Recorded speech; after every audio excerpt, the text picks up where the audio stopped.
Sejauh mataku memandang, sejauh aku memikir, tak sebuah jua pun mengada. Semuanya mengabur seperti semua tak pernah ada. Tapi angin dari gunung itu berhembus juga. Dan seperti angin itu juga semuanya lewat tiada berkesan. Dan aku merasa diriku tiada. Dan dia berkata lagi lebih lemah kini, kau punya istri sekarang, anak juga. Kau berbahagia tentu. Aku sendiri sedang bertanya, tentu. Karena setiap orang tak tahu kebahagiaannya. Orang cuma tahu kesukarannya saja. Dan dia diam lagi, kami diam. Angin dari gunung datang lagi menerpa mukaku. Dan kemudian dia berkata lagi, sudah 5 tahun ya. Ya 5 tahun kawin dan punya anak. Aku masih tinggal dalam diamku. Aku kira dia bicara lagi. Kau cinta pada istrimu tentu. Anakku sudah 2. Ya sudah 2. Kau tentu sayang pada mereka. Mereka juga tentunya. Dan kau tentu bahagia. Dia berhenti lagi. Lalang yang ditiup angin bergelombang menuju kami. Lalu angin menerpa mukaku lagi. Dan aku merasa ketiadaanku pula. Angin pergi. Kau ingat Har? Apa? Katanya dia dengan gaya suaranya. 9 tahun yang lalu aku masih ingat. Tapi itu sudah lama lampaunya. Ya sudah lama. Aku tak pernah mau mengingatnya. Tapi kini aku ingat lagi. Dia diam lagi. Dia diam lagi. Dan memandang jauh ke arah gunung itu. Ketika itu semacam sekarang. Kita duduk seperti ini juga. Tapi tempatnya bukan di sini. Aku masih ingat. Sekali kau menggenggam jariku erat sekali. Aku biarkan dia tergenggam. Dan dalam tekanan genggamanmu, aku tahu kau mau bicara. Dan aku menunggunya. Tapi kau tak berkata apa-apa. Masa itu, masa kanak-kanak kita, kataku. Tapi cepat kemudian aku jadi menyesal telah mengatakannya. Ya, katanya dengan suara tak acuh. Jari-jariku itu sudah tak ada lagi kini. Kedua tanganku ini, kau lihat, buntung karena perang. Dan aku tak lagi dapat merasa bahagia seperti dulu. Biar kau menggenggamnya kembali. Mulanya aku suka menangis, mengisi segala yang sudah hilang. Tapi kini aku tak menangis lagi. Tak ada gunanya menangisi masa lampau. Buat apa? Aku jadi sentimental dan hatiku berteriak, meneriakkan 1000 kenangan yang sudah datang mengharu biru. Ku coba membuang segala kesenduan, tapi aku menjadi tambah tenggelam olehnya. Dan angin meniup lebih syahdu terasa, serasa ada nyanyian iba besertanya. Tak ada gunanya, katanya lama kemudian. Dan aku menunggu dia bicara lagi. Tapi itu saja yang dikatakannya, tak diteruskannya. Kedua tangannya yang buntung itu diacungkan ke depan, disilangkan lalu digesek-gesekkan.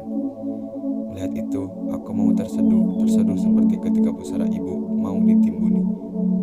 Kau punya anak, punya istri, dan itu kau punya pegangan hidup.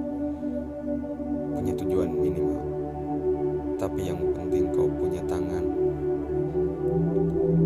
Hingga kau dapat mencapai apa saja yang kau temui. Sebagai suami, sebagai ayah, sebagai laki-laki, sebagai manusia juga. Seperti yang kita omongkan dulu. Kau dapat mencapai sesuatu yang kau inginkan. Alangkah indahnya hidup ini kalau kita mampu berbuat apa yang kita inginkan. Tapi kini aku tentu saja tak dapat berbuat apa yang kuinginkan. Masa mudaku sudah habis ditelan kebuntungan ini. Dan tangan ini diturunkannya lagi. Dia memandang lebih jauh melampaui balik gunung dari mana angin meniup. Kala itu aku ingin mengatakan sesuatu kepadanya. Sebuah ucapan yang indah dan memberi semangat. Seperti dulu sering kuucapkan untuk anak buahku di front barat.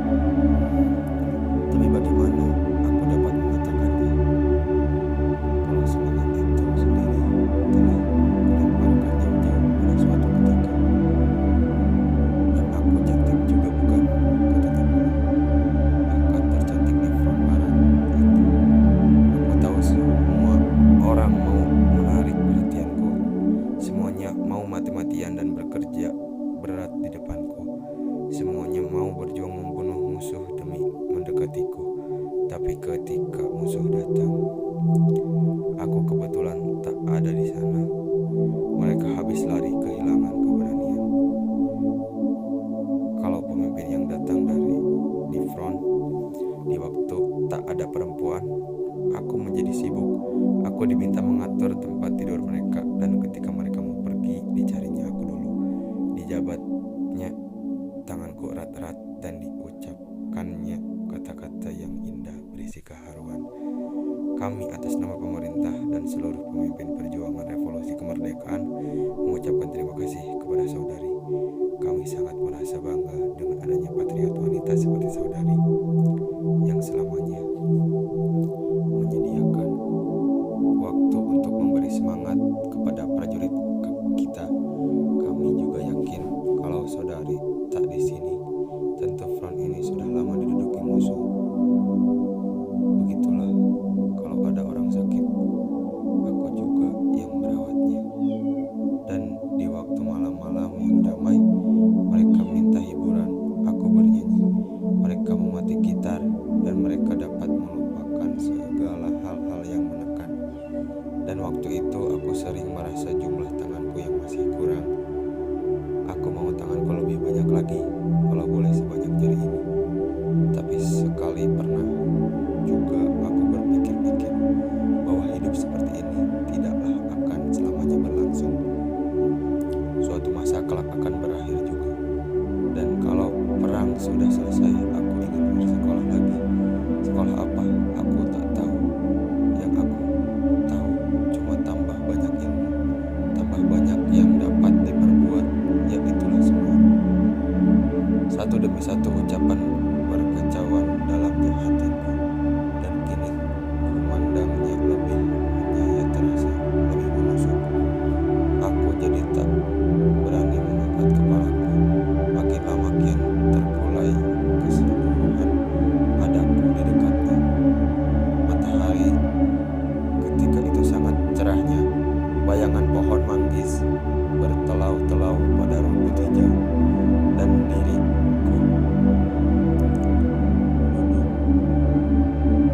menganjurkan kakiku. Kaki itu kaki yang dulu juga, kaki yang pernah menggodaku. Sekarang kaki itu terhampar begitu saja, dan aku tak dapat lagi memandangnya lama-lama karena kaki itu tak berbicara apa-apa lagi bagiku kini. Dan perasaanku tak seperti dulu lagi. Justru itulah yang menyebabkan aku merasa dipilukan perasaanku sendiri. Hendak ku elus hatinya, hendak ku ceritakan sejarah hidup Helen Keller. Bahkan hendak ku katakan juga bahwa aku mau memeliharanya. Memelihara dia? Tidak. Dan aku sudah punya anak 2, Agus dan Hafni. Ketika aku sadar jalan itu buntu, aku menyesali diriku sendiri, juga menyesali segala yang sudah terjadi. Dan aku tak bisa berdoa untuknya. Doa serasa tak berharga kini. Tiap-tiap orang punya doa, dan doa sekedar doa tak ada gunanya. Maka aku merasa segalanya jadi terbang. Apa yang kau pikirkan? Tanyanya tiba-tiba. Aku jadi gugup dan tersentak dari keterbanan perasaanku. Dan aku katakan bahwa aku sedang memikirkannya. Masa dipikirkannya lagi, katanya. Apa perlunya? Semua sudah sewajarnya, bukan? Apa? Tanyaku ragu-ragu. Kau memikirkan aku, kan? Tidak setepat itu, benar. Aku sedang memikirkan apa yang hendak kulakukan. Untuk apa? Untukmu saja. Sia-sia saja. Tiba-tiba ku ingat pada pusat rehabilitasi di Solo. Dan lalu ku katakan kepadanya. Lama-lama ia terdiam, dan matanya seperti melangkaui segala apa yang dapat dilihatnya.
bisa berbuat banyak nantinya.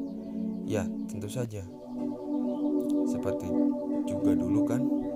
Seperti dulu, seolah-olah kalau tak ada aku, semuanya seperti tidak akan sempurna. Semua pekerjaan seolah tak akan selesai. Semua orang memerlukan tenagaku. Semua orang jatuh cinta padaku. Semua orang haus akan segala yang ada padaku. Tapi setelah itu apa lagi? Aku tak merasa terpaan angin dari gunung itu lagi.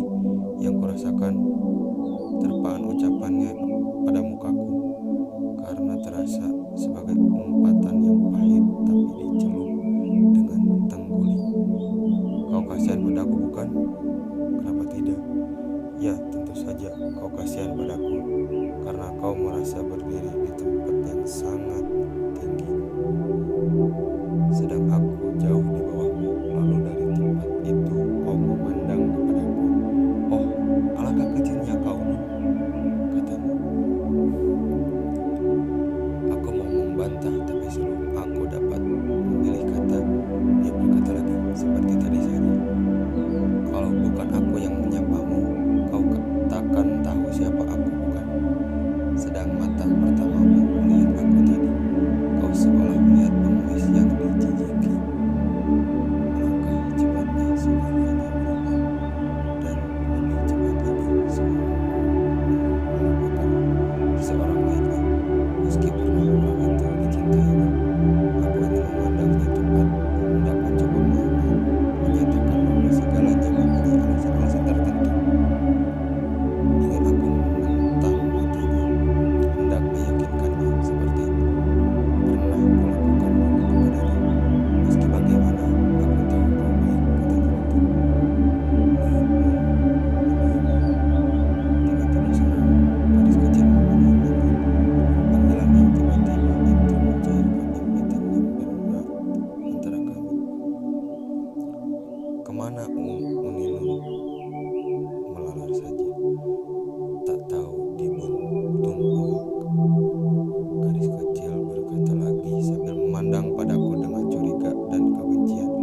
Aku jadi kaget kalau gadis kecil semanis itu bisa bertingkah begitu terhadap Nun. Inikah lingkungan hidup, Nun? Pikirku. Di mana sadari kecil anak-anak yang memandang Nun sebagai manusia tak berguna, manusia yang sial. Kupandang wajah Nun yang berubah-ubah, tapi cepat-cepat disembunyikannya wajahnya itu dari pandanganku.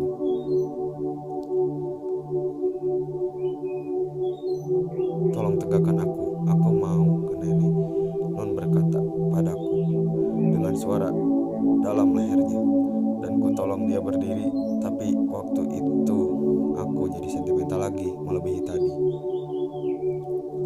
Dia melangkah lagi, tapi sebentar kemudian dia memalingkan lagi dan berkata, tapi kalau nenek sudah tak ada lagi, aku juga tak akan memerlukan apa-apa pula.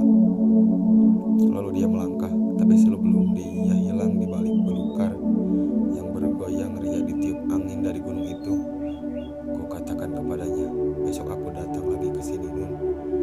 Tapi dia tak menoleh lagi, hilang di balik belukar itu, dan belukar itu bertambah riak menari ditiup angin dari gunung. Angin dari gunung itu meniup belukar hingga bergoyang dan menari riak itu. Angin itu juga yang meniup aku, meniup Nun, dan meniup gadis kecil